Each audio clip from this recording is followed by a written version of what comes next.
Hello friends, welcome to Easy as by the Hindu Analysis. Today the date is June 6, so let's get started. First news is with respect to this Bangalore Stampede. तो वो हमारा topic already तैयार है. हमने 20 minute discussion में अपना एक note तैयार कर लिया था. अगर डायरेक्ट क्वेश्चन आता है we can handle it. Similarly यहाँ पर Maoist leader Sudhakar killed in Bijapur encounter. No need to go in to this क्योंकि हम इसे ऑलरेडी मेंस 450 प्लस में तैयार कर चुके हैं.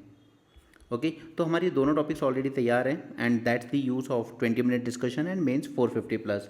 नेक्स्ट हम लोग आगे चलते हैं. Delimitation will address the concerns of southern states, ये कहना है सेंटर का, बट एग्जैक्टली ये नहीं बताया गया है हाउ. क्योंकि सदर्न स्टेट्स को लगता है हमारी पॉपुलेशन कम हुई है. अगर पूरे इंडिया में रेशियो कॉमन रखा गया, फॉर एग्जांपल 10 लाख पॉपुलेशन पर सीट, तो फिर इसमें साउथ को नुकसान होगा. तो इसका एक वे फॉरवर्ड हमने डिस्कस किया था दैट हम लोग अलग अलग वे में जा सकते हैं. नॉर्थ इंडिया को 20 लाख पॉपुलेशन पर सीट दी जा सकती है और सदर्न इंडिया को 10 लाख पॉपुलेशन पर सीट. अगर हमने इसको यूनिफॉर्म रखा तो फिर डेफिनेटली साउथ को लॉस होगा. तो यहाँ पे सेंटर ने अश्योर किया है सदर्न स्टेट्स को दैट आपको लॉस नहीं होगा, बट ये एग्जैक्टली कैसे होगा ये पता चलेगा after the census. Trump revives the controversial travel ban against 12 Nations. तो ये चीज़ ट्रंप ने अपने फर्स्ट टेन्योर में भी की थी और यहाँ भी की है. तो यहाँ पर इन्होंने जो बैन लगाया है वो लगाया ऑलमोस्ट 12 कंट्रीज़, जिसमें एक है अफ़गानिस्तान. ठीक है, बाकी यमन है, हाइती है, ईरान है, ये सारी चीज़ें यहाँ पर रहेंगी, लेकिन इंडिया नहीं है और पाकिस्तान भी नहीं है. कहीं नहीं पूछा जाएगा वैसे ये सब, और जानना भी नहीं है, वो बस न्यूज़ में आया तो ठीक है. यहाँ पे प्राइम मिनिस्टर ने कुछ बसेस को हरी झंडी दिखाई है, बट सच्चाई ये है दैट ये सेम बसेस जून 24 में भी लॉन्च की जा चुकी हैं बाय आम आदमी पार्टी. ये जून 24 में भी लॉन्च की गई थी यही बसेस, और ये आज 25 में दोबारा लॉन्च कर दी गई है बाय बीजेपी गवर्नमेंट. तो इसलिए हमारा इंडिया पीछे है, क्योंकि इन शो ऑफ में हम लोग 1-2 करोड़ रुपए तो ऐसे ही ख़राब कर देते हैं.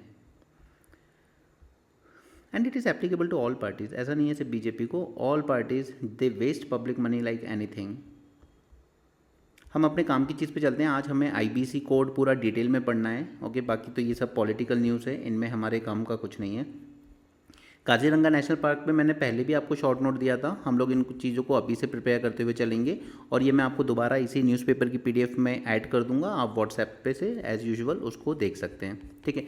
एंड वन मोर थिंग, मैंने आपके लिए अभी तक हम लोग ऑलमोस्ट 15 डेज़ का न्यूज़ डिस्कशन कर चुके हैं, और इसी के रिस्पेक्ट में मैंने जिस तरीके से फैक्ट एंड कोट्स बुक आपको बनाने को कहा था, उसका एक सैम्पल मैं आपके साथ आज शेयर करूंगा टेलीग्राम चैनल पर.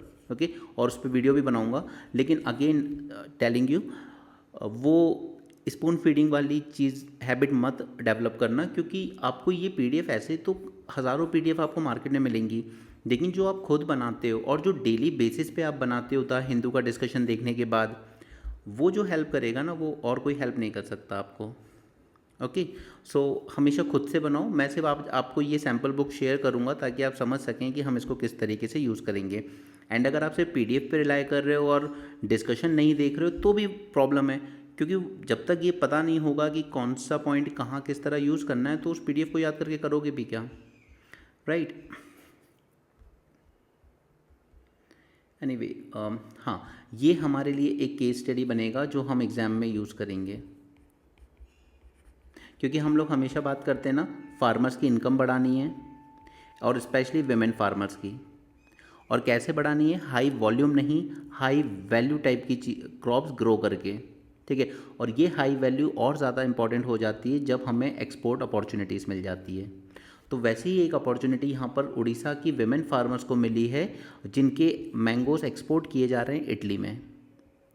ठीक है, यहाँ पर इन विमेंस को पहले सिखाया गया, they have mastered the practice of harvesting mangoes without a blemish and sorting them by size and packaging them to meet the standards of international market. अब ये हुआ कैसे? यहाँ पर हम लोग बात करते हैं फार्मर प्रोड्यूसर ऑर्गेनाइजेशन बनाने चाहिए. इसमें 1000 से ज़्यादा महिलाओं ने, मोर देन 1000 शेयर होल्डर से मिलकर ये एफपीओ बनाया, जिसका नाम रखा गया Bala Devju women farmer producer company limited. और फिर इस कंपनी को ट्रेन किया गया अलग अलग organization, HDFC bank, Grant Thornton Bharat, इन सब ने सपोर्ट किया. And this FPO has achieved a turnover of 1 crore by exporting mangoes to Dubai also. Okay, they have begun exporting Amrapali mangoes to European countries. तो ये एक केस स्टडी के तौर पे आप इसको याद रखिएगा, ये आप कहीं ना कहीं कोट करने में आपके काम आएगा। Okay, next let's move on. आज शुरू के पेजेस में कुछ नहीं है, लेकिन हाँ आगे के पेजेस में काफ़ी कुछ है जो हमारे काम का है। उस दिन हमने बात की थी यूनिवर्सिटीज़ में फ्रीडम कितनी ज़रूरी है, उसी के रिस्पेक्ट में एक कोट है जो आप अपनी बुक में नोट करेंगे। क्या हो रहा है यार?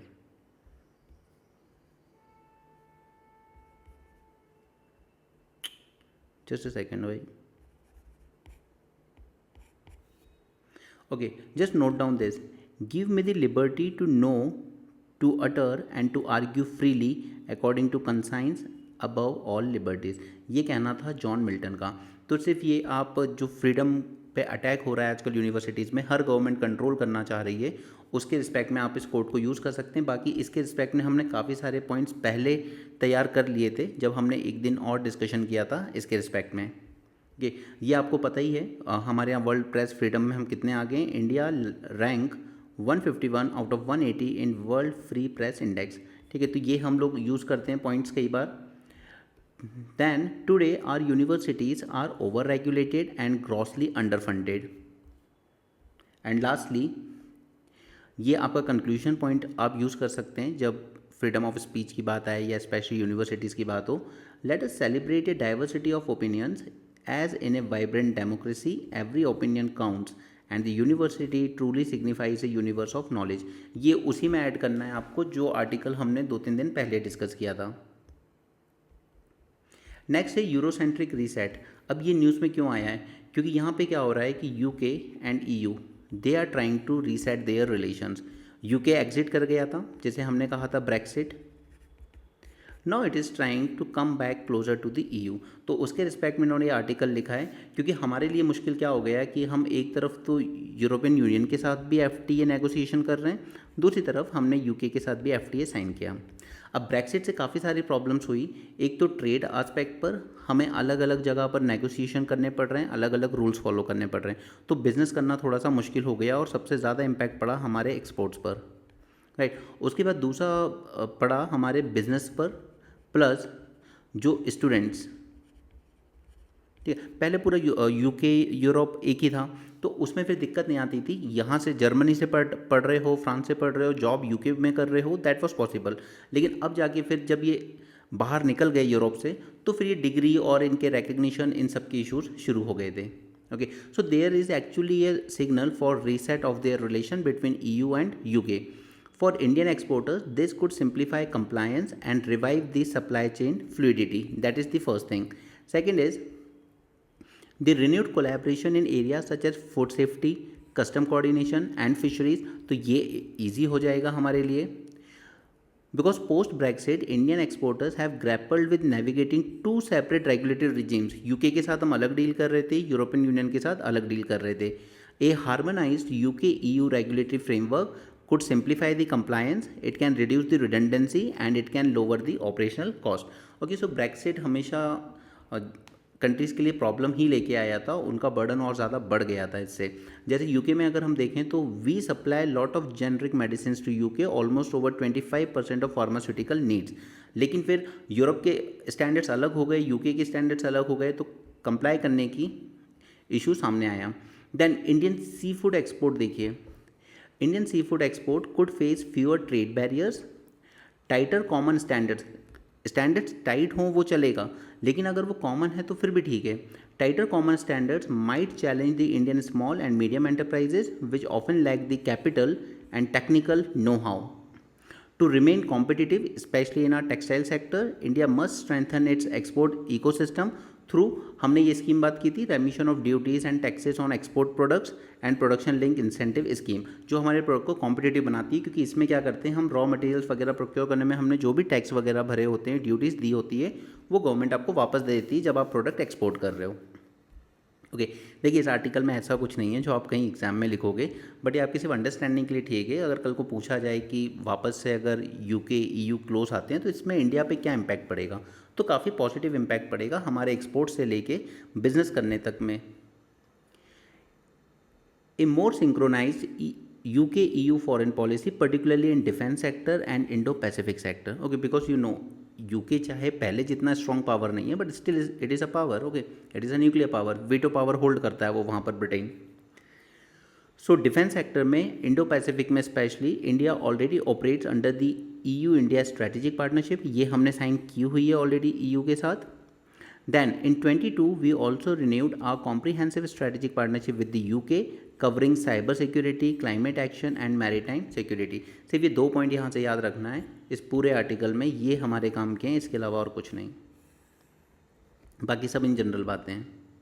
ओके, हमारा EU के साथ, यूरोपियन यूनियन के साथ we already have a strategic partnership and 22 में हमने रिन्यू किया था UK के साथ comprehensive strategic partnership in all the domains cyber security, climate action and maritime security. Right, so this is one point जो हमारे काम का होगा यहाँ पर. फ्रांस के रिस्पेक्ट में हम बात करें तो बायलैटरल ट्रेड हमारा $15 बिलियन का है, जो कि पोटेंशियल से काफ़ी कम है इनफैक्ट. ओके, लेकिन हमारा फोकस मोस्टली रहता है जब हम UK, फ्रांस, जर्मनी के साथ डील करते हैं, focus is on technology transfer and joint development. अब ये मैं क्यों बात कर रहा हूँ, क्योंकि जॉइंट डेवलपमेंट के रिस्पेक्ट में ही कल हमने एक न्यूज़ देखी थी छोटी सी, ठीक है, मैंने उसको डेप्थ में नहीं लिया था क्योंकि उतना ज़रूरी नहीं था. राफेल के कुछ पार्ट्स टाटा के साथ मिलकर बनाएगा डसॉल्ट हमारे हैदराबाद में. ओके, सो अल्टीमेटली क्या हो रहे हैं, हम पूरा राफेल नहीं बना सकते, वो पूरी टेक्नोलॉजी हमें नहीं दे रहे हैं, लेकिन एटलीस्ट उस सप्लाई, उस चेन से हमें जोड़ रहे हैं जो पूरा राफेल तैयार करने में, पार्ट्स बनाने में काम आती है. राइट, तो हमारा फोकस मोस्टली टेक्नोलॉजी ट्रांसफ़र पे रहता है और जॉइंट डेवलपमेंट पे.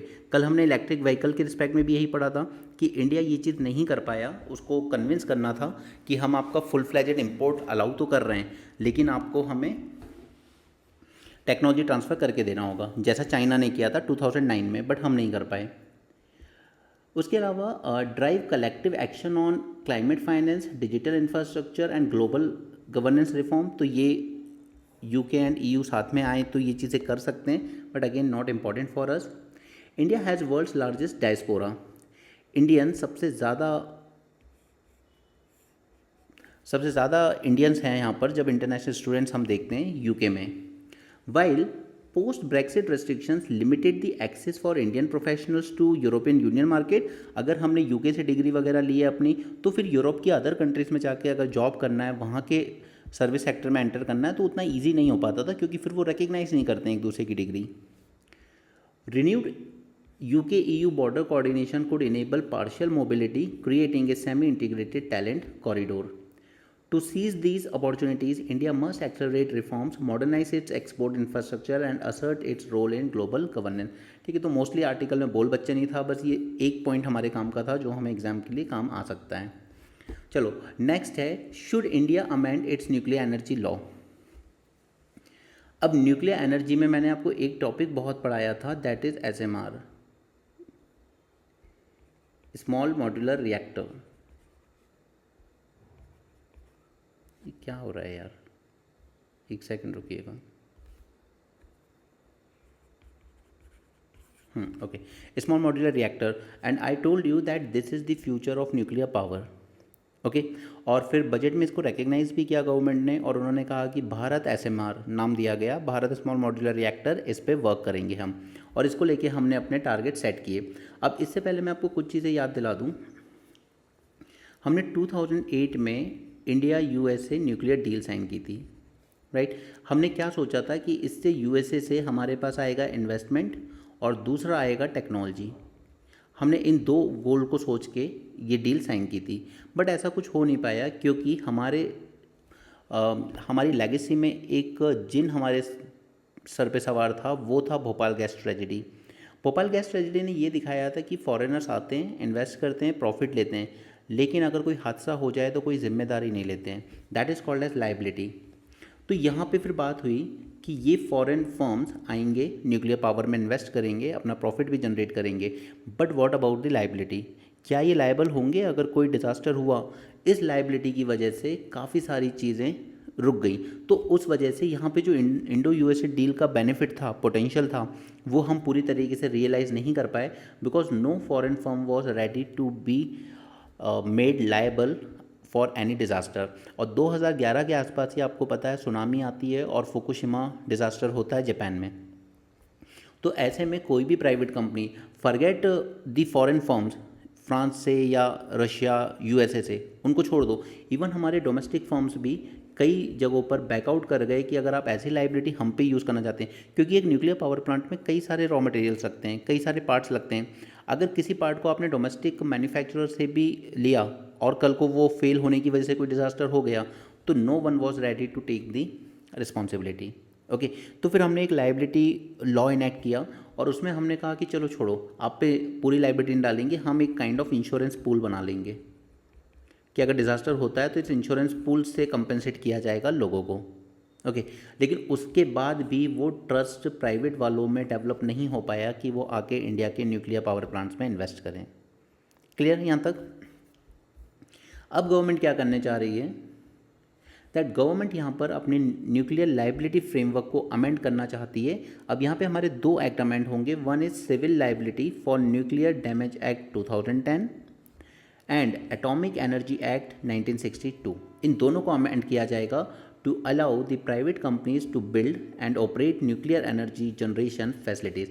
तो अभी जो न्यूक्लियर प्लांट्स है उनका क्या, देखिए वो ऑपरेट करता है PSU NPCIL।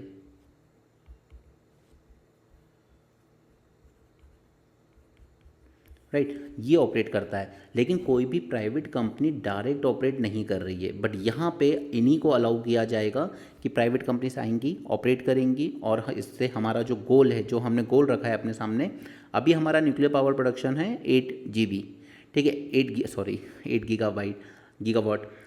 इसको बढ़ा के हमें करना है 100 गीगावाट बाय 2047, ताकि हम अपने क्लीन एनर्जी गोल को अचीव कर सकें। बट 8 से लेके 100 तक जो जंप करना है ना, ऐसा जंप आज तक ना कोई कर पाया है, ना ही कर पाएगा जिस हिसाब से इन्वेस्टमेंट होता है। ओके, इवन चाइना भी इस तरह का कोई मैसिव जंप नहीं कर पाया, ना USA फ्रांस, कोई नहीं। तो हम लोग, वो तो चलो हमारे साथ प्रॉब्लम है कि हम लोग बहुत बड़े बड़े टारगेट सेट कर लेते हैं, बट फिलहाल आपको याद रखना है कि हमारा टारगेट यहाँ पे क्या रखा गया है। ओके, हमने अपना टारगेट रखा है that we need to produce 100 gigawatt of nuclear power by 2047। Okay, this is one fact. Okay, now यहाँ पर आखिर हम लोग ये जो अमेंडमेंट करने जा रहे हैं, क्या इसको सपोर्ट करना चाहिए या नहीं करना चाहिए? तो अलग अलग दो लोग यहाँ पे बात कर रहे हैं, बट हम सिर्फ अपने पॉइंट्स निकालेंगे जिसकी हमें ज़रूरत है। यहाँ पे क्या है कि मोटिव इसके पीछे ये है that it will supplement the indigenous capabilities with foreign participation. हमारी जो NPCIL वर्क कर रही है ऑलरेडी न्यूक्लियर पावर प्लांट्स में, उसको और सप्लीमेंट कर सकती हैं फॉरेन कंपनीज यहाँ पर आकर। लेकिन करंट इंडियन लॉ, स्पेशली जो लाइबिलिटी लॉ है, वो कुछ इस तरीके का है जो फॉरेन पार्टिसिपेशन को रोकता है in fact. Okay, they have been frustrated by the legal evolution in the liability regime. ये लाइबिलिटी रिजीम एक बहुत बड़ी रुकावट बन गई है, जिस वजह से फॉरेन फर्म्स डायरेक्टली इन्वेस्ट करना पसंद नहीं करते इंडिया के न्यूक्लियर एनर्जी में। बट दूसरी तरफ कह रहे हैं कि आप जो अमेंडमेंट करने जा रहे हो ना, वो दो अजम्पशन पे बेस्ड है। पहला अजम्पशन तो आपने ये मान लिया है कि सबसे बड़ा रोड ब्लॉक है इन्वेस्टमेंट, तो हमें फॉरेनर से इन्वेस्ट मिल जाएगा यहाँ पे। दिस इज़ वन थिंग कि फॉरेन से हमें चाहिए इन्वेस्टमेंट। और दूसरा, that no major nuclear supplier country has shown domestic capacity expansion at the rate at which we assume India will expand. अब हम यहाँ पे क्या एज्यूम करके चल रहे हैं कि हमें 8 गीगावाट से कहाँ जाना है, 100 गीगावाट तक। तो ऐसा इतना मैसिव जंप कोई नहीं कर पाया है। तो गवर्नमेंट इस अमेंडमेंट के पीछे दो ऑब्जेक्टिव बता रही है, दैट हमें फॉरेन इन्वेस्टमेंट मिलेगा, और दूसरा कि हम अपना न्यूक्लियर पावर प्रोडक्शन इतना कर पाएंगे। अब यहाँ पर इनका कहना है कि देखिए, जो फ्रेश इन्वेस्टमेंट होता है ना, वो इन्वेस्टमेंट डिपेंड करता है प्रॉफिटेबिलिटी पे। क्या ये प्रॉफिटेबल होगा यहाँ पे आना? तो पहला तो वो डिपेंड करता है अब आपके रेगुलेटरी एंड इकोसिस्टम पे कि क्या हम उतना प्रॉफिट जनरेट करके दे सकते हैं इनको, न्यूक्लियर कंपनीज़ को, ठीक है। और दूसरा होता है रिस्क पे, तो वो फिर लाइबिलिटी का इशू आ जाता है कि अगर कोई डिज़ास्टर हो गया तो आप हमसे कंपेंसेशन मांगोगे एंड ऑल दोस थिंग। तो आप ये मत सोचिए बस कि सीधे फॉरेन हम अलाउ कर देंगे, फॉरेन फर्म्स आ जाएंगे, नहीं, ये दो चीज़ें इंश्योर करनी होंगी हमें, तब आएंगी। Okay, will that really enable fresh investment to come in? Okay, for example कि अमेरिका की सबसे बड़ी कंपनी है वेस्टिंग हाउस, उसने तो कुछ साल पहले ही बैंक्रप्सी फाइल की है। और इसी से हम उम्मीद कर रहे थे पहले कि ये हमारे यहाँ के न्यूक्लियर पावर में इन्वेस्ट करेंगे, तो वो तो ऑलरेडी बैंकरप्ट हुई पड़ी हैं, वो ऑलरेडी लॉस में जा रही हैं, यानी कि उतना प्रॉफिटेबल नहीं है वो बिजनेस जो वो कर रही है न्यूक्लियर पावर में। तो फिर इंडिया में ऐसा कौन सा प्रॉफिट आप दिखा लोगे कि वो इन्वेस्टमेंट लेके इंडिया में आएंगे। Okay, second is the regulatory and legal framework in India is not a major obstacle here at all. ठीक है, मेजर इशू है लाइबिलिटी का, बट लाइबिलिटी किसी को तो लेनी होगी डिजास्टर की, या तो गवर्नमेंट लेगी या वो ऑपरेटर लेगा जो उसे ऑपरेट कर रहा है, बट वो तो एनपीसीआईएल ही कर रहा है, वो तो मतलब गवर्नमेंट की बात हो गई है। और जो सप्लायर है यहाँ पे न्यूक्लियर इक्विपमेंट्स का, वो कोई लाइबिलिटी लेना नहीं चाहते। ओके, क्योंकि भोपाल गैस ट्रेजेडी हम लोग ऑलरेडी देख ही चुके हैं। Indian nuclear liability law is genuine impediment to foreign participation. तो सबसे बड़ा जो इम्पेडिमेंट है यहाँ पर फॉरेनर्स को पार्टिसिपेट करने से रोक रहा है वो है इंडिया का nuclear liability law. This law affects even Indian industry as well. India की भी जो डोमेस्टिक इंडस्ट्रीज़ हैं वो यहाँ पे नहीं आना चाह रही हैं। इवन जिन फर्म से हम लोगों ने लिया भी है कुछ इक्विपमेंट, तो उनको भी एनपीसीआईएल ने इंडेमनिटी दी थी, तब जाके वो एग्री हुए थे सप्लाई करने के लिए।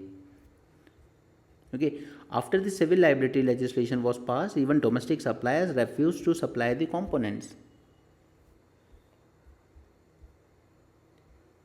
Next is, अब क्या कोई government does a government have power to force a private entity to transfer technology?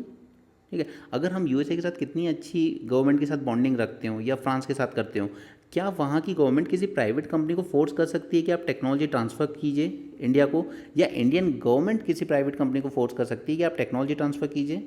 ठीक है, नहीं कर सकते। सिर्फ यूएसए कुछ हद तक करता है, क्योंकि यूएसए का है कि न्यूक्लियर टेक्नोलॉजी का प्रोलिफ्रेशन नहीं होना चाहिए गलत हाथों में। तो USA have a role through its licensing process, वहाँ से आपको लाइसेंस लेना पड़ता है कांग्रेस से, for what technology transfer is permitted. तो ये वेस्टिंग हाउस का वैसा ही केस था। ये इस वेस्टिंग हाउस ने पहले एक गलती कर दी थी कि इसने चाइना को सप्लाई कर दी थी दिस टेक्नोलॉजी, AP1000 टेक्नोलॉजी, और इसको ये आज तक पछताता है, बिकॉज फिर इसी पे बेस्ड चाइना ने इसको रिवर्स इंजीनियर किया और क्लोन बना के तैयार कर लिया, और चाइना आज न्यूक्लियर रिएक्टर सप्लाई करता है दूसरी कंट्रीज़ को। ओके, तो ये वेस्टिंग हाउस यूएसए ने उस टाइम परमिट कर दिया था अपने लाइसेंस के थ्रू कि ठीक है आप टेक्नोलॉजी ट्रांसफ़र कर दीजिए चाइना को, लेकिन ये आज तक अफसोस करता है क्योंकि चाइना ने उसी को रिवर्स इंजीनियरिंग किया उस न्यूक्लियर रिएक्टर AP1000 को, और उससे भी बेटर रिएक्टर बना के आज वर्ल्ड में बहुत बड़ा एक्सपोर्टर बन चुका है न्यूक्लियर रिएक्टर्स का। ओके, तो ऑब्वियसली बात है India will also seek technology transfer, but आज के टाइम में क्या वो देंगे टेक्नोलॉजी इंडिया को या नहीं देंगे, वो अपने आप में बहुत बड़ा इशू है। ओके, इवन अगर हम कहते हैं कि कुडनकुलम में रशिया ने हमें किया है ये सब, हाँ किया है, तो वो रोसाटॉम जो कंपनी है, even Rosatom has not done A complete transfer, लेकिन पूरा कंप्लीट ट्रांसफ़र नहीं किया इस VVER टेक्नोलॉजी का इंडिया को। They have just allowed India to build sub components. Okay, लेकिन जो बहुत ही एडवांस मटेरियल और केमिस्ट्री है उस पर उन्होंने अपना कंट्रोल रिटेन किया है। ओके, सो ऐसा कभी नहीं होगा कि कोई कंपनी आपको पूरी तरीके से न्यूक्लियर टेक्नोलॉजी ट्रांसफ़र कर देगी। एक कंपनी ने चाइना को करके देखा था, वो आज तक उसको रिग्रेट करती है। तो फिर वे क्या है आगे, newer companies involved in SMR are actually more enthusiastic about this technology transfer than the old major. अब ये जो कंपनीज SMR में काम कर रही हैं वो फिर भी एक बार को टेक्नोलॉजी ट्रांसफ़र करने को तैयार है, इसलिए मैंने आपको SMR तैयार कराया था मेंस 450 में, क्योंकि अगर क्वेश्चन आएगा तो SMR पे आएगा, स्मॉल मॉड्यूलर रिएक्टर पे। For 15 years, India has been chasing technology transfer and investment in defense, increasing FDI from 25 to 100. Yet, no major foreign companies invested in transfer technology. ठीक है, किसी भी कंपनी बड़ी वर्ल्ड की defence company ने ना तो इन्वेस्ट किया इंडिया में, ना ही टेक्नोलॉजी ट्रांसफ़र किया। तो सिर्फ ये मान लेना कि हम यहाँ पे लाइबिलिटी लॉ अमेंड कर देंगे, एटॉमिक एनर्जी एक्ट अमेंड कर देंगे, प्राइवेट प्लेयर्स को अलाउ कर देंगे, तो फॉरेन फर्म्स आ जाएंगे यहाँ पर, नहीं आएंगे। अगर आना होता तो फिर डिफेंस में क्यों नहीं आ गए? आपने तो डिफेंस में 100% अलाउ कर दी ना FDI, फिर भी डिफेंस में क्यों नहीं आ रही है FDI? ओके, सो ये जो न्यू फ्यूचरिस्टिक टेक्नोलॉजी है SMR, इसको लेके भी हम ये नहीं मान सकते कि फॉरेन फर्म्स आके हमारे लिए SMR पे इन्वेस्ट करेंगे। In the last budget, India has earmarked money for 5 small reactors based on the pressurise heavy water cycle. इस पॉइंट को याद रखिएगा क्योंकि ये गवर्नमेंट ने एक्सेप्ट किया था बजट में, दैट हम लोग इसमें इन्वेस्ट करेंगे because SMR is the future of nuclear energy. फिर इंटरनेशनल लेवल पे कन्वेंशन चलता है, कन्वेंशन ऑन सप्लीमेंट्री कंपेंसेशन। तो यहाँ पर इसका जो मेन पर्पस था in a nuclear accident is not to litigate who is responsible but to rush compensation to those affected. Okay, first is कि all the liability is channel to the operator, यानी कि जो operate कर रहा है। जैसे अगर फॉरेन फर्म्स ने यहाँ पे दे भी दिया है तो ऑपरेट तो एनपीसीआईएल कर रहा है, तो इसके अकॉर्डिंग की जो भी रिस्पॉन्सिबिलिटी जाएगी वो ऑपरेटर पे जाएगी, ना कि सप्लायर पे। A pre accident fund is created, अब यहाँ पे जैसे हमने एक इंश्योरेंस पूल बनाया था वैसे ही फंड क्रिएट किया जाता है। And supplier liability is permitted, supplier की लाइबिलिटी बनेगी इफ इट्स थ्रू कॉन्ट्रैक्ट और if there are issues of wilful misconduct, कि जानबूझ के ही आपको घटिया सामान भेजा गया था तो उसकी लाइबिलिटी बनेगी। ओके, सो आई होप कि इसमें से बस आपको जो काम का पॉइंट है वो दो जो हमने डेटा लिया है कि हमारा गोल क्या है, और उसके बाद बजट में हमने फंड रखा है स्मॉल मॉड्यूलर रिएक्टर के लिए। बाकी क्वेश्चन इस पे डायरेक्ट नहीं आएगा, कभी स्मॉल मॉड्यूलर रिएक्टर पे ही आएगा। IBC and effective resolution tool, no इसको हो चुके हैं ऑलमोस्ट 8 ईयर्स। इसको आज हम पूरा डिटेल में कर लेंगे। इसे हो चुके हैं ऑलमोस्ट 8 ईयर और रिकवरी रेट कितना है, जस्ट 32%। तो ये कोई बहुत बड़ी अचीवमेंट नहीं है। दैट मीन्स आप ये मान लीजिए कि 100 करोड़ रुपए अगर कोई लोन लेके जा रहा है तो हार्डली 32 करोड़ देकर सेटल किया जा रहा है। तो इसमें लॉस किसका हो रहा है, बैंक में जो आम आदमी पैसे जमा करता है उसका। ओके, तो मैं यहाँ पे इसको ना लेते हुए मैं आपके साथ पूरा आर्टिकल ही डिस्कस कर लेता हूँ इस टॉपिक को। पहले सबसे इंसॉल्वेंसी का मतलब क्या होता है और बैंक्रप्सी का मतलब क्या होता है। देखिए, इंसॉल्वेंसी वो होता है जहाँ पे इंसान डिक्लेयर करे खुद, अगर मेरी कोई कंपनी है, मैं खुद डिक्लेयर कर रहा हूँ that I can not repay the outstanding date obligation, तो मैंने खुद को इंसॉल्वेंट डिक्लेयर कर दिया, ठीक है। लेकिन उसके बाद ये केस अगर आगे जाता है, उसमें कोई कोर्ट या कोई कॉम्पिटेंट ज्यूरिसडिक्शन ये डिक्लेयर करती है दैट दिस पर्सन और दिस एंटिटी यानी company it has become insolvent, यानी कि ये अपना पे नहीं कर पाती है, तो वो मुझे डिक्लेयर करेंगे bankrupt. Okay, so insolvent that as an individual और as a company I can not repay. Okay, और बैंक्रप्सी की अगर बात है तो ये लीगल स्टेटस होता है एक, ये कोई कोर्ट या कॉम्पिटेंट ज्यूरिसडिक्शन आपको बोल सकती है दैट दिस पर्सन और entity has become insolvent, it is not able to pay off its dues. Okay, फिर यहाँ पे कोर्ट इशू करता है appropriate orders to resolve the insolvency and protect the right of creditors. Okay, अब यहाँ पे हमारे जो क्रेडिटर्स हैं ना, ये दो तरह के हो सकते हैं। देखिए, एक होते हैं वर्किंग कैपिटल, एक सेकेंड मैं इसको थोड़ा बड़ा कर लेता हूँ। ओके, एक तो होते हैं हमारे ये जो वर्किंग कैपिटल प्रोवाइड करते हैं जो हमें, ठीक है, जैसे रॉ मटेरियल वगैरह सप्लाई कर रहा है, ठीक है, ये होते हैं जिन्होंने हमें सप्लाई किया है, जिनका एक तरीके का वो आपके ऊपर उधारी है, ठीक है। और दूसरे होते हैं जैसे किसी ने आपके यहाँ फ्लैट वगैरह बुक किया हुआ है। ओके, तो ये दोनों ही लोग, यानी कि एक तरफ बैंक जिसने आपको कैपिटल दी थी और दूसरी तरफ ये इन्वेस्टर जिन्होंने हाउस का एडवांस आपके पास जमा किया था या प्री बुकिंग की थी, ये दोनों को ही पावर दी गई है कि ये दोनों ही इंसॉल्वेंसी प्रोसीडिंग्स आगे बढ़ा सकते हैं, यानी कि आपकी कंपनी आपके अगेंस्ट इस तरीके से केस फाइल कर सकते हैं। ओके, अब मुझे यहाँ पे आपको समझाना होगा पहले इसका पूरा इंस्टीट्यूशनल मैकेनिज्म। अब इस मैकेनिज्म में ज़रा यहाँ पे फोकस कीजिए, इन 5-6 चीज़ों को समझना बस। एक होगा इंसॉल्वेंसी प्रोफेशनल, ओके, जो इस पूरे प्रोसेस को आगे बढ़ाएगा। दूसरा होगा insolvency professional agencies, then information utilities जिसके पास सारी इन्फॉर्मेशन होंगी, adjudicating authority, committee of creditor and insolvency and bankruptcy board, ठीक है। तो इन सब चीज़ों को एक बार क्विकली देख लेते हैं, इसका पूरा स्ट्रक्चर समझ में आ जाएगा। No, what are these insolvency professionals? They are specialized cadre,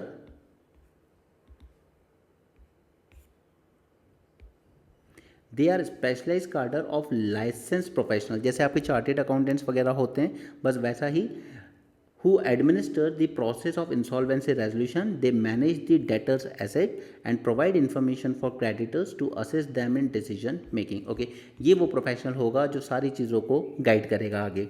और एजेंसीज कौन सी होंगी, तो इन एजेंसीज को टास्क दिया जाता है कि आपको एग्जामिन करना है to certify the insolvency professionals and enforcing a code of conduct for their performance. Okay, तो ये सारा इनको मैनेज करते हैं इंसॉल्वेंसी प्रोफेशनल्स को। दैन इन्फॉर्मेशन यूटिलिटीज़, यहाँ पे क्रेडिटर्स यानी कि जैसे बैंक वगैरह हैं, ठीक है, जिन्होंने लोन दिया था इस एंटिटी को।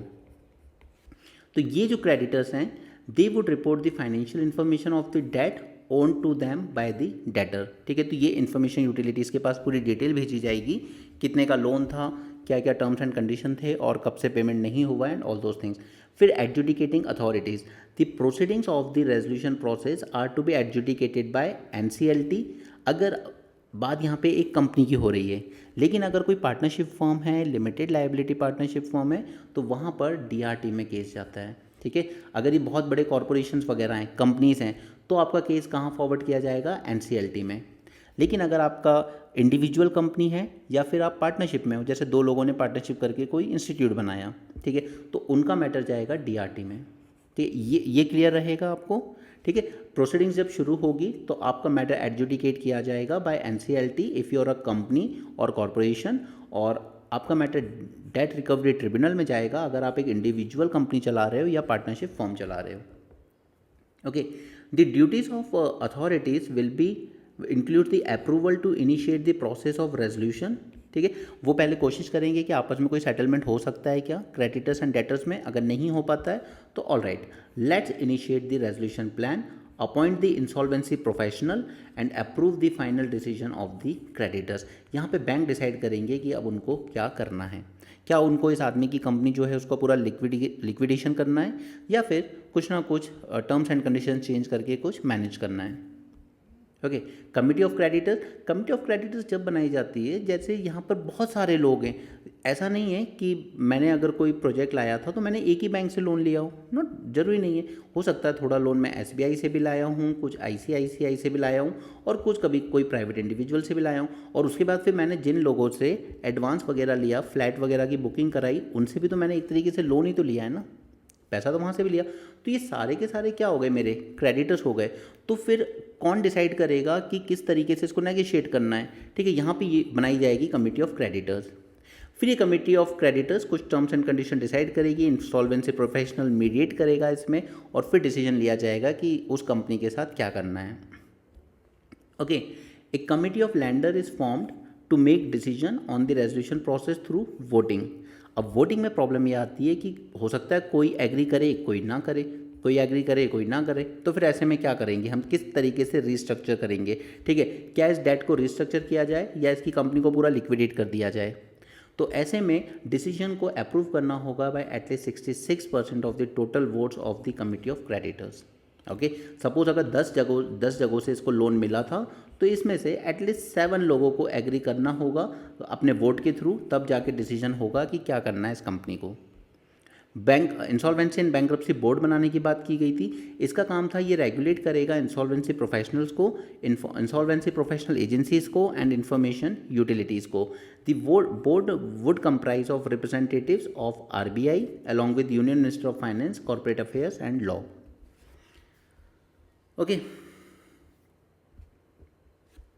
No insolvency resolution process. अब इसका प्रोसेस कैसा होता है, देखिए सपोज कीजिए कि एक कंपनी ने डिफ़ॉल्ट किया यहाँ पे, तो ईदर द डेटर और द क्रेडिटर, यानी कि मैंने अगर लोन लिया तो मेरी कंपनी ने फाइल कर दिया यार मैं तो हो गया बैंकरप्ट, ठीक है, या फिर क्रेडिटर्स ने फाइल कर दिया कि ये आदमी हमें लगता है कि ये बिल्कुल इंसॉल्वेंट हो चुका है, ठीक है, इसको बैंकरप्ट घोषित कर दिया जाए और प्रोसेस आगे बढ़ाया जाए।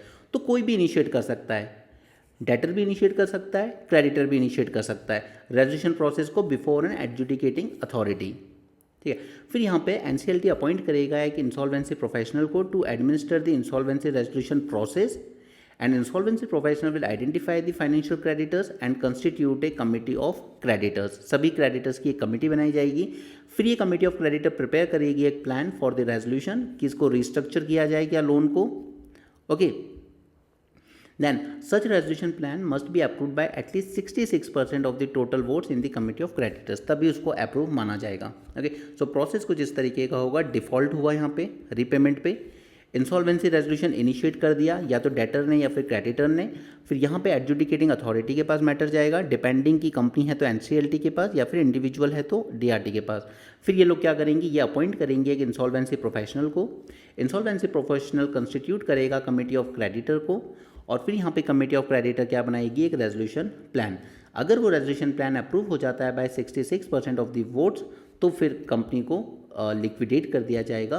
अगर वो अप्रूव करते हैं कि चलो इसको कुछ हम लोग रीस्ट्रक्चर कर लेते हैं तो ठीक है। अगर रीस्ट्रक्चर करने पे एग्री नहीं कर पाते हैं 66% लोग, तो फिर उसको लिक्विडेट कर दिया जाएगा, ठीक है, यानी कि इस कंपनी को पूरा दिवालिया अब बेचा जाएगा। अब प्रॉब्लम आती है, ये आपको PYQ में भी पूछा गया है और ये आगे भी पूछा जा सकता है, क्लेम में किसको प्रायोरिटी मिलेगी, ठीक है। जैसे सपोज़ किसी कंपनी को नीलाम किया जा रहा है, वहाँ से पैसे आ गए 100 करोड़ फॉर एग्जांपल, तो इसमें से किस किस को पहले दिया जाएगा और किसको बाद में, तो ये बहुत ज़रूरी हो जाता है। फर्स्ट तो कि ये पूरी इंसॉल्वेंसी रेजोल्यूशन प्रोसेस की जो कॉस्ट है उसका खर्चा जाएगा, ठीक है। जो लिक्विडेशन कराने की कॉस्ट की गई है ये फुल पेमेंट कर दीजिए पहले, this is the first thing. Second is कि जो सिक्योर्ड क्रेडिटर्स थे एंड वर्कमैन थे जिनकी आपने सैलरी नहीं दी है 24 महीने से, सेकेंड क्लेम इनका बनेगा। थर्ड क्लेम बनेगा उन एम्प्लॉयज़ का जिनकी सैलरी 12 महीने से रुकी पड़ी है। फिर पड़ेगा financial debt owned by unsecured creditors, जो सिक्योर्ड नहीं है, ठीक है। सिक्योर्ड क्रेडिटर्स वो हो गए जिन्होंने जैसे बॉन्ड वगैरह में इन्वेस्ट करते हैं, ठीक है, दे आर सिक्योर्ड क्रेडिटर्स। ये अनसिक्योर्ड क्रेडिटर्स है, जैसे कि आप प्राइवेट आदमी हो, मैंने आपसे लोन लिया था, ठीक है, directly. Then government dues 2 years and unpaid dues to secured creditors, और उसके बाद अगर कोई डेट बचा हो या ड्यूज बचा हो, और लास्ट में इक्विटी। ये इंपॉर्टेंट है कि जो शेयर होल्डर्स होते हैं ना उनको लास्ट में, इसलिए लोग कहते हैं share holding is a risky thing, या तो आपको बहुत ज़्यादा फ़ायदा देके जाती है या बहुत ज़्यादा नुकसान देके जाती है, ठीक है, उसमें सेफ्टी की गारंटी नहीं है। अब यहाँ पर MSMEs के साथ बहुत ज़्यादा प्रॉब्लम हो रही थी कि उनको ये प्रोसेस बिल्कुल नहीं जम रहा था, तो उनके लिए सरकार ने अमेंडमेंट किया 2021 में, और वहाँ पर वो एक नई चीज़ लेके आए कि हम आपको एक pre package insolvency resolution process, यानी कि एक पूरा पैकेज पहले से ही बना के देंगे, आपको तो सिर्फ एग्री करना है, ये पूरा प्रोसेस तामझाम नहीं होगा, ओके। लेकिन ये सिर्फ उन कंपनीज पे लागू होगा जिनका डिफ़ॉल्ट 1 करोड़ रुपए तक का है या उससे कम का है। अब ये आप सेल्फ रीड कर लीजिएगा कि इंसॉल्वेंसी कोड की क्या अचीवमेंट्स रही हैं 8 साल में, ओके, और इसके क्या चैलेंजेस रहे हैं जो हमारे पास सामने आए। क्योंकि यहाँ पर जितनी बड़ी बड़ी बातें की गई थी कि हम 330 डेज़ में इसको पूरा सॉल्व कर लेंगे, पहले 7-8 साल लग जाते थे, क्योंकि माना जाता था कि इंडिया में एंट्री करना तो आसान है बिजनेस में, पर एग्जिट करना आसान नहीं है, क्योंकि यहाँ पे इंसॉल्वेंसी प्रोसेस में 6 से 7 साल लग जाते हैं। इन्होंने कहा कोई बात नहीं, हम 330 दिन की स्ट्रिक्ट टाइमलाइन फॉलो करेंगे यहाँ पे, लेकिन वो हो नहीं पाएगी, कई केसेस 700 डेज से भी ऊपर जा रहे हैं, ठीक है। उसके बाद रिकवरी रेट बहुत पुअर है, 32% रुपीज़ वापस आ रहा है, बाकी सारा वेस्ट चला जा रहा है, तो बैंकों का इसमें लॉस भी बहुत हो रहा है, okay. So these are the challenges. मैं जो आपके यहाँ पे 2 डिस्कस करूँगा, what is hampering the IBC success. First is falling recovery rate, okay. Recovery rate देख लीजिए आप कि शुरू में तो 2019 में तो 43 तक रिकवरी रेट था, ये गिर के और 32 आ गया, okay. The recovery rate is the percentage of admitted claims that creditors recover from the resolution और liquidation of corporate debtor under the IBC। इसका रूट कॉज और इम्पैक्ट आप खुद से रीड कर लेंगे। Second is increase resolution time. आपने stipulate किया था कि हम 330 दिन के अंदर कर लेंगे, तो शुरू में तो ये चला ठीक ठाक, बट उसके बाद अब आप देखेंगे तो ये 650-700 दिन तक जा रहा है, well beyond its stipulated 300 time, okay. ये वो ड्यूरेशन होता है between the admission of the insolvency application and the approval of resolution plan और order of liquidation by NCLT। Root cause और इम्पैक्ट आप सेल्फ रीड करेंगे, ठीक है। ये कुछ रिकमेंडेशन है जिससे हम इसको इम्प्रूव कर सकते हैं, क्योंकि ये जो नंबर ऑफ डेज डिले बढ़ता जा रहा है ना, उसका एक सबसे बड़ा रीज़न रहा है कि ICLT में वैकेंसीज बहुत ज़्यादा है, कंस्टिट्यूट ही नहीं हो पाती है पूरी बेंच, तो 50% तो यहाँ वैकेंसी चलती है ट्रिब्यूनल्स में। तो सबसे पहले तो हमें इनको इम्प्रूव करने की ज़रूरत है, तब जाके हम इन डिलेस को रोक पाएंगे। और उसके बाद केस लोड बहुत ज़्यादा बढ़ रहे हैं, तो हम जैसे MSME के लिए हम प्री पैक ऑप्शन लेके आएँ, प्री पैकेज वैसा ही यहाँ पे ला सकते हैं। हेयर फॉल को देखना ज़रूरी है, जैसे रिलायंस का बहुत बड़ा, मैं उसको स्कैम कहता हूँ एक्चुअली, ओके, क्योंकि पॉसिबल नहीं है कि आप 50,000 करोड़ रुपये का लोन लेंगे और सिर्फ 450 करोड़ दे के सेटल कर लेंगे। अगर ऐसा है तो फिर हर आम आदमी को यही करवा दीजिए आप, ठीक है, सबको 1-1 करोड़ के लोन दीजिए और उनसे कहिए बस 4.5 लाख रुपए दे के सेटल कर लो, कोई भी कर लेगा। फिर लोग कहते हैं कि अडानी अंबानी अगर अमीर बन रहे हैं तो आप भी बन जाइए, तो करवा दीजिए ऐसी फैसिलिटी सबके लिए, हर आम आदमी यही करेगा फिर, ओके। तो ये इतना हेयर कट भी ठीक नहीं है, क्योंकि बैंक का जब लॉस होता है तो वो अल्टीमेटली पब्लिक का लॉस है, क्योंकि फिर बैंक आपको जो मिलने वाला इंटरेस्ट है फिक्स डिपॉजिट पे, सेविंग डिपॉजिट्स पे, वो कम कर दिया जाता है। बैंक्स अपना लॉस आम जनता से रिकवर करता है, फिर 50 तरह की penalty, fees, charges and so on, okay. तो ये इंसॉल्वेंसी हमने पूरा डिटेल में जान लिया, आपको सिर्फ चैलेंजेस खुद से पढ़ने हैं। लद्दाख जॉब रिजर्वेशन हम 2 दिन से इसको देख ही रहे हैं, हमने सारी चीज़ें देख ली है। 4 रेगुलेशन गवर्नमेंट ने इशू करे हैं यहाँ पर, जिसमें गवर्नमेंट ने कहा है 85% रिजर्वेशन दिया जाएगा रेसिडेंट लद्दाखीज को, और 10% दिया जाएगा अलग से EWS को, 10% कोटा अलग से EWS को, तो टोटल रिजर्वेशन लद्दाख में हो जाता है 95%। इसके बाद इसमें से 2011 सेंसस बताता है nearly 80% population are tribal. Leh में सबसे ज़्यादा बुद्धिस्ट पॉपुलेशन है, कारगिल में सबसे ज़्यादा मुस्लिम पॉपुलेशन है। इसके अलावा सेकंड रेजोल्यूशन क्या बोल रहा है कि लेह के जो काउंसिल बनेंगे उसमें 1/3 जो सीट होंगी वो विमेन के लिए रिजर्व की जाएंगी। ओके, थर्ड रेजोल्यूशन बोल रहा है ऑफिशियल लैंग्वेज क्या होंगी, हिंदी, इंग्लिश, उर्दू, इसके अलावा भोती एंड पुर्गी, ये 2 ज़रूरी है। ठीक है, ये 5 ऑफिशियल लैंग्वेज दी गई हैं लद्दाख को। देन इनकी एक और डिमांड है कि आर्टिकल 35A में क्या प्रोविजंस थे कि कोई बाहर वाला आके यहाँ पे सेटल नहीं हो सकता।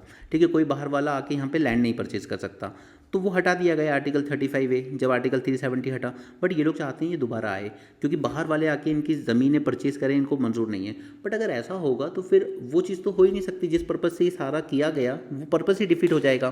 कौन कैसे बिजनेस ग्रो होंगे यहाँ पे। ठीक है, अब ये मत सोचिए कि क्या ज़रूरत है वहाँ बिज़नेस की। देखिए, आप एक टाटा नैनो का एग्जांपल देखिएगा, हालांकि वो गाड़ी फ्लॉप हो गई, लेकिन ये पहले लगने वाला था बंगाल के संगूर में, लेकिन वहाँ पे ममता बनर्जी ने इसके अगेंस्ट प्रोटेस्ट किया, किसानों को भड़काया कि आपकी ज़मीनें चली जाएंगी, ये हो जाएगी, जबकि टाटा ग्रुप पे कर चुका था किसानों को। लेकिन किसानों को भी लगा अच्छा ठीक है, ममता जी का साथ देते हैं, पैसे तो मिल ही चुके हैं ज़मीन के, और उल्टा ज़मीन भी वापस आ जाएगी। तो इतना मैसिव प्रोटेस्ट हुआ, इतना गुमराह हुई वहाँ की जनता कि टाटा नैनो ने प्रोजेक्ट उठा के शिफ्ट कर दिया गुजरात में। ठीक है, उसने भले ही एक बार को नुकसान बियर किया, लेकिन किसानों को यहाँ पे पहले लगा चलो अच्छा है, पैसे भी मिल गए और ज़मीन भी मिल गई। और बंगाल सरकार ने कह दिया कि अगर मैं, बंगाल सरकार क्या, ममता बनर्जी ने, अगर मैं जीत गई तो 500 रुपीज़ पर एकड़ भी दूंगी आपको, तो वो चुनाव भी जीत गई। ओके, तो यहाँ पे किसानों को लगा ठीक है। लेकिन आज जब उसकी हालत देखोगे तो वहाँ पे आज भी किसान बस वैसे ही हालत में है जैसे 20 साल पहले था। जबकि गुजरात में जहाँ पे ये प्रोजेक्ट गया, अब वहाँ पे क्या हुआ कि वहाँ पे टाटा नैनो का प्लांट आया, इंफ्रास्ट्रक्चर इंप्रूव हुआ और कंस्ट्रक्शन सेक्टर में बूम आया। इस नैनो के साथ साथ और ऑक्सिलरी इंडस्ट्रीज़ डेवलप हो गई जो गाड़ी के पार्ट्स वगैरह सप्लाई करती हैं छोटे छोटे, और उसी के साथ साथ रियल एस्टेट भी ग्रो हो गया। और ये एरिया ये पूरा एरिया मैसिवली डेवलप हो गया। और ये बंगाल जिसने जो गुमराह हुआ था ममता बनर्जी की पॉलिटिक्स में, ये आज भी इस चीज़ को रिग्रेट करता है। और ये कंपैरिजन दिया गया था न्यूज़पेपर में, जब लोगों से पूछा गया कि आपको क्या लगता है, तो हर किसान वहाँ पे आज रिग्रेट कर रहा था कि हमें ममता जी की बात में आके बहुत बड़ी गलती कर दी। ओके, आज ले रहे हैं वो 500 रुपये पर एकड़, पर उसका कोई सेंस नहीं बनता। लेकिन अगर वो डेवलपमेंट हुआ होता तो शायद आज वहाँ के लोग कुछ अलग ही लाइफ जी रहे होते। ओके, और ये ज़रूरी भी है ना, क्योंकि आप देखिए आज गुड़गांव जो बना हुआ है, गुड़गांव या मेजॉरिटी जो NCR रीजन है, ये सब क्या है, ये सब फार्मिंग लैंड ही हुआ करता था। नोएडा पूरा फार्मर्स का लैंड था। ठीक है, जब इंडस्ट्रीज़ आती हैं तो अल्टीमेटली आपके लिए बेनिफिट लेके आती हैं। जब वो सिर्फ किसानी कर रहे थे तो उनकी पूरी 10 एकड़ की भी वो कीमत नहीं होगी जो आज एक छोटे से प्लॉट की कीमत है गुड़गांव और नोएडा जैसी जगह में। ओके, सो यही गलत चीज़ें होती है बस, कि पॉलिटिशियंस जब गुमराह करने पे आते हैं उस टाइम अगर जनता को कोई समझाए तो फिर वो उन्हें देशद्रोही लगता है। बट सच्चाई यही है कि डेवलपमेंट के लिए अगर लैंड देना पड़े तो वो दिया जाना चाहिए, क्योंकि डेवलपमेंट एक तरीके से नहीं कई तरीके से आपके लिए बेनिफिट लेके आती है। बट हाँ, ये भी सच है कि कई जगहों पे फिर इस चीज़ का मिसयूज़ भी होता है, किसानों के साथ कई जगहों पे गलत भी होता है। और वो गलत करते हैं मिडिल एजेंट्स। जब उन्हें पता होता है कि यहाँ पे कोई बड़ी कंपनी का प्रोजेक्ट आने वाला है, अंदर से गवर्नमेंट की खबर तो होती है कई लोगों को, तो वो आगे पहले अपना लैंड परचेज़ करते हैं किसानों से ठीक ठाक रेट पे, उसके बाद फिर और भी महंगे रेट में उन कंपनीज़ को बेचते हैं। क्योंकि इसलिए इंडिया में कहा जाता है कि प्रोजेक्ट्स में टाइम डिले क्यों होता है। टाइम डिले होता नहीं है, डिले करा जाता है जानबूझ के। जैसे हमारे भोपाल के पास एक जगह है, ठीक है, रातीबड़ नाम से, वो किसी काम की जगह नहीं थी, मतलब रोड भी नहीं थे ढंग के, कुछ नहीं था। ठीक है, लेकिन आज वहाँ पे every parcel of agriculture land is owned by bureaucrats. It is owned by bureaucrats and politicians. और कोई एग्रीकल्चर नहीं कर रहे हैं वहाँ पे, बस इन्वेस्ट करके सब ने रख लिया। ठीक है, और फिर हुआ ये कि पिछले 2 साल पहले वहाँ पे अनाउंस होता है कि हम लोग वहाँ पे इंडस्ट्रियल जोन डेवलप करेंगे। अब ये जब इंडस्ट्रियल जोन डेवलप होगा, अगर सपोज़ कीजिए कि ये लैंड अभी भी किसानों के पास होता तो डायरेक्ट फ़ायदा किसानों को होता। लेकिन प्रोजेक्ट को जानबूझ के डिले किया जाता है 2 साल 3 साल। जब अंदर के ब्यूरोक्रेट्स पॉलिटिशियंस को पता होता है कि हमें एक प्रोजेक्ट लाना है बड़ा सा इस एरिया में। तो पहले फार्मर से परचेज कर लो 2-3 साल पहले ज़मीन, अब उसके बाद इंडस्ट्रियल जोन को बेची जाएगी by these bureaucrats, their relatives, families and politicians. Okay, तो फार्मर ने तो उस टाइम बेच दी ठीक ठाक रेट में, बट अब इनको मिलेगी ऑलमोस्ट 4 टाइम्स रेट पे। इसलिए इंडिया में प्रोजेक्ट जानबूझ के डिले किए जाते हैं। हमारे इंदौर में ना 2008 से डीपीआर बन रही थी मेट्रो की, 2008 से, ठीक है, अब जाके लॉन्च हुई है 2025 में। ये रिपोर्ट में ही चल रहा था इतने साल से। जयपुर मेट्रो फेल होने का सबसे बड़ा रीज़न क्या है? ठीक है, वो मैसिवली फेल हुई है क्योंकि उसको जब सिंधिया जी सिंधिया जी वहाँ की मुख्यमंत्री थी, उनके एमएलए मिनिस्टर्स का इतना प्रेशर था कि उन्होंने इसका रूट ऐसी ऐसी जगहों से डाइवर्ट करवा लिया जहाँ उनके लैंड हुआ करते थे, और उस वजह से हुआ ये कि ऐसे रूट से मेट्रो निकली है जहाँ क्राउड है ही नहीं उतना ज़्यादा, तो लॉस में जा रही है मैसिवली जयपुर मेट्रो। उसे फेल करने में सबसे बड़ा योगदान रहा है पॉलिटिशियंस का। Okay, AI unchecked ascent. अब देखिए इसमें ऐसा कुछ ज़्यादा काम का नहीं है। हमने एआई के रिस्पेक्ट में जापान वाला लॉ देख लिया था, हमने ईयू का डेटा प्रोटेक्शन लॉ देख लिया था, और हमने हमारा भी बनाया। बस यहाँ पर ये है कि ये जो एआई कंपनीज हैं इनको डेटा बहुत ज़्यादा चाहिए, और यहाँ पे एलिगेशंस लगे कई कंपनियों पे, मेटा पे, माइक्रोसॉफ्ट पे, कि ये डेटा को विदाउट कंसेंट यूज़ कर रही हैं पब्लिक के डेटा को अपने लार्ज लैंग्वेज मॉडल्स को ट्रेन करने के लिए। और उसके बाद जब इनके अगेंस्ट एलिगेशंस आते हैं तो ये लोग कोर्ट में ना जाके क्या करते हैं, ये फ़ाइन भर के सरकार के साथ सेटल कर लेते हैं। ओके, और उसी वजह से इनकी हिम्मत बार बार बढ़ती रहती है कि ओके हम लोग वायलेशन करते रहेंगे आपके डेटा का, और फ़ाइन भर के इसको रफा दफा करते रहेंगे। ओके, तो इसी तरीके की चीज़ें यहाँ पे हो रही है। जैसे आप ये गूगल का एग्जांपल देखिए, it agreed to settle a case brought against it by Texas. वहाँ के अटॉर्नी जनरल लेके आए थे, और यहाँ पे क्या किया कंपनी ने, सिर्फ $1.4 बिलियन पे कर दिया for illegally tracking the location and biometric details of users without their consent. Okay, so this is one thing कि कंपनीज, हम लोग देख रहे हैं ना हर हफ्ते कुछ ना कुछ नए नए अपडेट आते रहते हैं इनमें, एआई में, इनके चैट जीपीटी में, ग्रॉक में। तो ये सब क्यों हो रहा है? क्योंकि मैसिव अमाउंट ऑफ डेटा वो लोग बिना परमिशन के यूज़ कर रहे हैं। अगर आपको पब्लिक का डेटा यूज़ ही करना है तो at least give them a fair pay and then use it with their permission. तो ऐसा केस गूगल, मेटा सबके अगेंस्ट आया। Google and Meta have denied any wrongdoing. This method of making out of court settlement coupled with denying wrongdoings only emboldens the tech giants. ठीक है, ये जो out of court settlement, एक तरफ आप deny कर रहे हो तो फिर आप ये 1.4 बिलियन पे क्यों कर रहे हो? गवर्नमेंट को आप पे कर रहे हो ना सेटल करने के लिए। ओके, तो इसमें गवर्नमेंट तो ऑन कर रही है, कंपनीज अपने मॉडल्स को अपडेट कर रही हैं, बट पब्लिक का तो कुछ नहीं हो रहा है इसमें। ओके, और ऐसे ही सेम क्वेश्चन उठे हैं इनकी ट्रेनिंग मैथडोलॉजीज पे। जैसे आई टोल्ड यू ना कि अगर आप बायस डेटा दोगे इन आर्टिफिशियल इंटेलिजेंस टूल्स को, तो वो बायस आउटपुट ही देंगे आपको। They illicitly scraping vast quantities of personal data from the internet without consent to train its large language model. आप विदाउट कंसेंट यहाँ पे डेटा यूज़ कर रहे हो।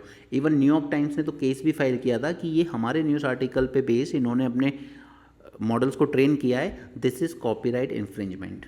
ओके, और ऐसा ही एक केस हमारे इंडिया में भी फाइल किया गया था फॉर कॉपीराइट इन्फ्रिंजमेंट, क्योंकि न्यूज़पेपर वाले जो कर रहे हैं ये अपनी रिपोर्ट्स वगैरह बनाने और ये सब करने के लिए बहुत पैसा खर्च करते हैं, बट इनके न्यूज़ आर्टिकल्स को ईजिली एआई मॉडल यूज़ कर रहे हैं for free and they are training their models. Okay, there is a conflict between AI industry for limitless data and established protections for personal information and intellectual property. Okay, so this is one point जो कि ये conflict और बढ़ेगा यहाँ से, ये कम नहीं होगा क्योंकि उन्हें डेटा की ज़रूरत है। सिमिलरली मैंने आपके साथ यूरोप का general data protection regulation discuss किया था, जिसने क्या किया था कि आपको रिस्क बेस्ड स्लैब बनाए हुए थे। ठीक है, किस में कितना रिस्क है। They represent a robust attempt to tether data used to individual rights. EU fined Meta over company's user consent policy. Chinese tech giants like TikTok, they also have the allegations of unlawful data export. Okay, even ये TikTok वगैरह foreign में दूसरी countries के लोगों का data export कर रहे हैं अपने चाइना बेस्ड हेडक्वार्टर्स में। इसलिए इंडिया बात करता है ना कि डेटा लोकलाइजेशन, इंडिया का डेटा इंडिया में ही रहना चाहिए। ठीक है, यही तो इंडिया की प्रॉब्लम है कि इंडिया बार बार यही इंसिस्ट करता है बट कंपनीज मानती नहीं है। हम लेकर आए डिजिटल डेटा प्रोटेक्शन एक्ट 2003। उसका एम यही था that we need to balance consent requirement with provisions of future flexibility, a delicate calibration between the control as well as encouragement. China ने भी अपने यहाँ पे बहुत स्ट्रिक्ट डेटा लॉज बना रखे हैं which make it difficult for foreign firms to transfer significant data. लेकिन सच ये है कि चाइना अपना डेटा तो बाहर नहीं जाने देता, लेकिन उसकी कंपनीज दूसरी कंट्रीज़ का डेटा चाइना में भेजती रहती हैं। ओके, सो यहाँ पे एक सिंगल पॉइंट जो आपके काम का है that these tech giants they are violating the data privacy and using public data without consent. So whatever data protection law company enact, there should be a delicate balance between the access protection of personal information as well as intellectual property. Okay, बाकी I don't think कि आज और कुछ ज़्यादा है हमारे इसमें काम का. हाँ, यहाँ पे अब ये आप देख लीजिए कि लोग क्यों कहते हैं कि यूएनएससी इज़ यूजलेस. यूजलेस इसलिए क्योंकि इसने क्या किया है, दो कमिटीज़ हैं यहाँ पर. पहली है 15 member united UN security council counter terrorism committee. इसका वाइस चेयरमैन बना दिया पाकिस्तान को. काउंटर टेररिज्म कमेटी का वाइस चेयरमैन पाकिस्तान को बनाया. Okay, second is there is यहाँ पे चेयरमैन बनाया गया है of Taliban sanction committee. Okay, so इन दोनों का चेयर और वाइस चेयर पाकिस्तान को बनाना ये दिखाता है कि UNSC is totally useless. Right, उसके बाद हमारी फॉरेन पॉलिसी रही पाकिस्तान को आइसोलेट रखने की इंटरनेशनल लेवल पर, बट ऐसा कुछ होता हुआ नहीं दिख रहा है. ऑपरेशन सिंदूर में तो हमने देखा कि इंडिया के साथ खड़ा हुआ कोई कंट्री नज़र आया नहीं ज़्यादा स्ट्रांगली. और उसके साथ साथ ऑपरेशन सिंदूर के दौरान ही आईएमएफ ने $1 बिलियन का पैकेज दे दिया लोन पाकिस्तान को. और जैसे ही ऑपरेशन सिंदूर ख़त्म हुआ, वर्ल्ड बैंक ने लोन दे दिया $40 बिलियन का. और फिर अब एशियन डेवलपमेंट बैंक ने भी दे दिया $800 मिलियन का. तो ये कहीं ना कहीं दिखाता है कि हमारी जो फॉरेन पॉलिसी रही है पाकिस्तान को आइसोलेट करने की इंटरनेशनल लेवल पर, वो फेल रही है. एंड वर्स्ट इज़ कि पाकिस्तान जो अभी तक ग्रे लिस्ट में था, ग्रे लिस्ट में था FATP की, ठीक है, वो उस लिस्ट से भी बाहर आ गया है. ओके, सो हमारी फॉरेन पॉलिसी कहीं से भी सक्सेसफुल होती हुई तो नहीं दिख रही है. यहाँ पे इंडिया सेंट्रल एशिया की टाइज़ की बात की गई है, तो इसमें कुछ नई बातें नहीं हैं, वही सब बातें हैं जो हम लोग करते आए हैं. हमें यहाँ से कनेक्टिविटी चाहिए सबसे ज़्यादा, और वो कनेक्टिविटी हमें मिल नहीं पाती है बिकॉज पाकिस्तान बीच में आ जाता है. ओके, तो फिर हम लोग वही ईरान के चाबहार पोर्ट की बात करते हैं, international north south transport corridor की बात करते हैं, और इस पर इस बार क्वेश्चन भी आया था इंटरनेशनल ट्रांसपोर्ट कॉरिडोर पे. ओके, सिर्फ वही बोल बच्चन है, there is no new development in this. Digital sensors हम लोग कराएंगे तो ऑब्वियसली बात है कि इसको तुरंत ही प्रोसेस कर लिया जाएगा. पहले क्या होता था कि हम लोग मैनुअली करते थे, तो फिर उसको प्रोसेस करने में भी सालों लगते थे, और नई नई डिटेल्स थ्रू आउट 10 साल तक अब ये डेटा वो डेटा प्रोसेस होता रहता था और इन्फॉर्मेशन बाहर आती रहती थी. बट यहाँ पर डिजिटल कर रहे हैं, so this data can be process in the real time, and this would enable faster publication of data sets rather than having them spread out over the decade. Okay, तो यहाँ पे हमें और ज़्यादा एक्यूरेट और टाइमली डेटा मिल सकता है, और इसके साथ साथ ही कॉम्प्रिहेंसिव कास्ट सर्वे भी किया जाएगा, मतलब इसी में कास्ट का एक कॉलम जोड़ा जाएगा. And this will be the first time in independent India. Okay, मैंने आपको कहा था ठीक से पढ़ लेना स्टेटमेंट क्या है. इंडिपेंडेंट इंडिया में पहली बार हो रहा है, बट 1931 में हो चुका है कास्ट सर्वे. एंटी डंपिंग ड्यूटी, तो एंटी डंपिंग ड्यूटी क्या होती है, यहाँ पे मैंने आपके साथ एक छोटा सा एनिमेटेड वीडियो भी बनाया था. Anti dumping duty and countervailing duty. Anti dumping वो होती है कि वहाँ पर सपोज चाइना में कोई फ़ोन को बनाने में कॉस्ट आई है $100, और इंडिया में लाके वो सेल कर रहे हैं सिर्फ $80 में. तो आप तो मैन्युफैक्चरिंग कॉस्ट से भी कम में बेच रहे हो ना. क्यों बेच रहे हो फिर? क्योंकि आपको पता है कि इंडिया में तो इसकी कॉस्ट बनाने में $100 से भी ज़्यादा आ रही होगी. तो इनकी डोमेस्टिक इंडस्ट्रीज़ को ख़त्म करने के लिए, हमारी डोमेस्टिक इंडस्ट्रीज़ को हार्म करने के लिए आप क्या करते हो, अपना प्रोडक्ट डंप कर रहे हो यहाँ पे at less than its manufacturing cost. तो हम लोग क्या लगाते हैं, एंटी डंपिंग ड्यूटी. तो हम लोग इस पर $20 की डंपिंग ड्यूटी लगा देंगे ताकि इसकी प्राइस वापस से क्या हो जाए, $100. ठीक है. और काउंटर वेलिंग ड्यूटी होती है जहाँ पर आप चाइना में तो इसको बेच रहे हो $100 का, ठीक है, लेकिन इंडिया में लाके आप बेच रहे हो $80 का. राइट, तो ये भी हमारी डोमेस्टिक इंडस्ट्रीज़ को हार्म करता है, इसलिए हम यहाँ पे फिर से $20 का क्या लगा देंगे, काउंटर वेलिंग ड्यूटी. यानी कि आप जितने में चाइना में बेच रहे हो उतने में आपको इंडिया में बिकेगा. ठीक है, ये दो कंसेप्ट होते हैं जो मैं आपको पहले भी समझा चुका हूँ. US China talk over trade, तो यहाँ पे ये कह ही चुके हैं कि जी के साथ नेगोशिएट करना आसान नहीं है, चल रही है उनकी बातें। बाकी स्पोर्ट्स न्यूज़ है, और आज साइंस पेज पर तो ये कोविड की बातें हैं, तो इसका अभी इसमें ऐसा कुछ डेवलपमेंट नहीं है further. Okay, so that's it for this session. Thanks for joining, have a great day and keep learning.